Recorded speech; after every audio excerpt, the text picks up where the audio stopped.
As a caregiver, you're going to wear many hats, and some of them are lifestyle monitor, medical liaison, watchdog, for lack of a better term, family manager, and gatekeeper. Next slide.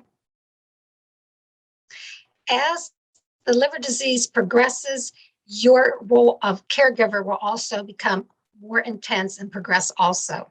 Next slide, please. As a lifestyle monitor, it's strongly suggested that you talk to a dietitian and one who is really versed in the liver. You just don't want to talk to a nutritionist who's trying to help people lose weight. You want to talk to a dietitian who really knows what somebody with liver disease needs. Once you know the foods that you should be eating, then you and your loved one, your patient, can start preparing and making healthy meals, hopefully together. And it's also important when you have liver disease that you exercise. When you exercise together, you'll probably exercise more often and not give up as much. So exercising together is important. Next slide.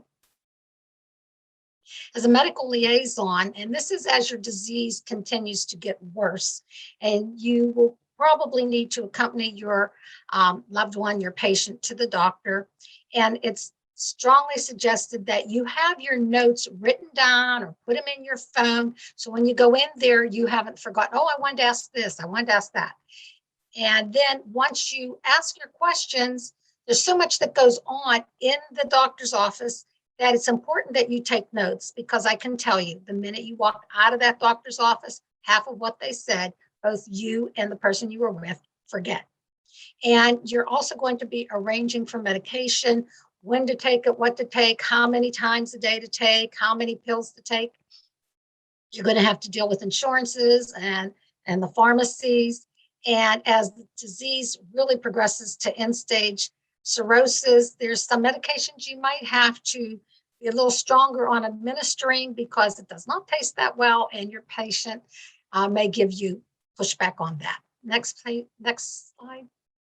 And the watchdog. I want to talk a little bit about this because this disease comes in and out sometimes. So you really have to be on your toes and watch what's going on with the patient. They can become very confused and forgetful. I can remember sometimes Tony and I would be out to dinner and he couldn't remember how to describe the entree that he wanted that night.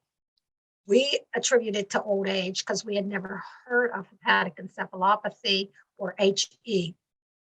And so as his disease got worse, and usually his HE got worse when we were on vacation, but at the time I was blaming it on dehydration because, like I said, I never heard of hepatic encephalopathy.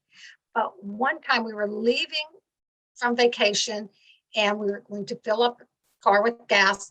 He was driving on the road so erratically. I didn't know what was going on. And just to say, like, a little discussion went on in that car, like, drive carefully, I am.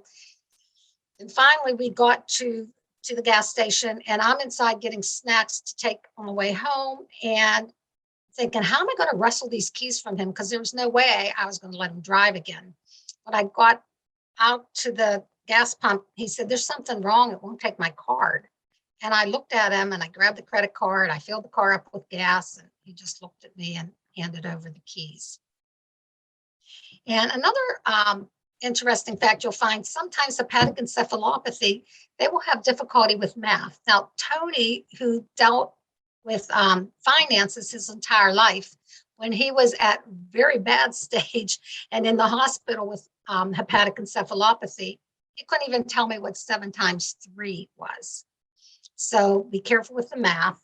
And you also notice sometimes there'll be a lot more sleeping, and it's like a baby. They confuse their night and day. They sleep a lot during the day, but they're up at night. So when you see these things, you know that their disease is starting to get worse. And when you do have cirrhosis, your muscles start to wane a little. So you want to watch out for tripping and falling, or if something's that you think isn't that heavy, they think is really heavy, you know things are not going, that their disease is getting worse. And again, they'll bruise easily, they might be itching, and you'll see more nosebleeds. Next slide, please. So now you become the family manager. And with all that's going on, with the confusion and the forgetfulness, most doctors are going to tell them they're not to be driving anymore. So now all of a sudden you become the chauffeur and you become the child, taking care of the children. And I often wonder, how does anyone with younger children, or Tony was retired, I was retired. I don't know how people with children can manage all of this. And you end up doing all the cleaning, the cooking, the taking out the trash, just anything that goes along with getting the household to run smoothly, you're going to be doing.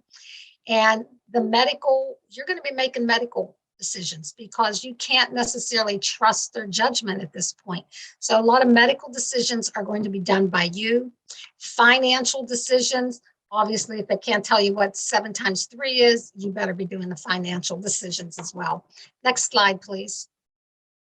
And gatekeeper, as they get on the transplant list, you want to keep them away from large crowds. You want to keep them away from sick people, because if he would get sick and he got the call, they wouldn't transplant him. And you have to be careful with his emotions. He might not want to be around people because his emotions are so up and so down all the time. Next slide, please.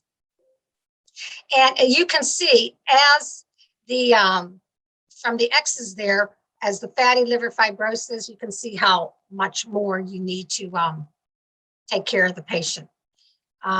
Next slide. And with all of this going on, you're going to feel like maybe you could be an octopus with 8 arms. Look at those eyes, they look frightened, but look at the smile on their face, like nothing's wrong. Next slide, please. So you might have signs of burnout. Burnout could be easily irritating, getting upset with somebody in the grocery store, snapping at people, feeling sad, feeling hopeless, crying into your pillow, anger towards anger towards the patient or towards your loved one. And so instead of crying into your pillow, you might be punching your pillow. You might want to withdraw from friends because they're all happy and excited and you're feeling depressed. And some people find that they want to increase their use of alcohol, prescription drugs, or illicit drugs. Next slide, please. So it's important that you take care of yourself. Next slide. So whatever you do, don't miss your doctor's appointments, because if something happens to you, then there's nothing that you can do to help someone else. So you need to be in top shape to take care of your loved one. If somebody offers help, take it. Or if you need to, ask for help. If your child has to go to a practice, ask somebody in the neighborhood, hey, can you drive them down to the field? I just can't do it. Try to be as social as you can. Get out and see your friends when possible. And it's most important that you take a break every day, whether you take 20 minutes, 30 minutes, you read a book, you meditate, yoga, exercise, do something just for you. Try to keep up with your hobbies. If you like golf, then call somebody to come over and spend time with your loved one while you're out golfing. And if you can, join a support group, which we at NASH Knowledge we do have a support group. Next slide, please. And if you want to join our support group, there's the information. You can contact me. I want to thank you for listening. And I also want to remind all the caregivers out there, you are superheroes in comfortable clothes. Thanks.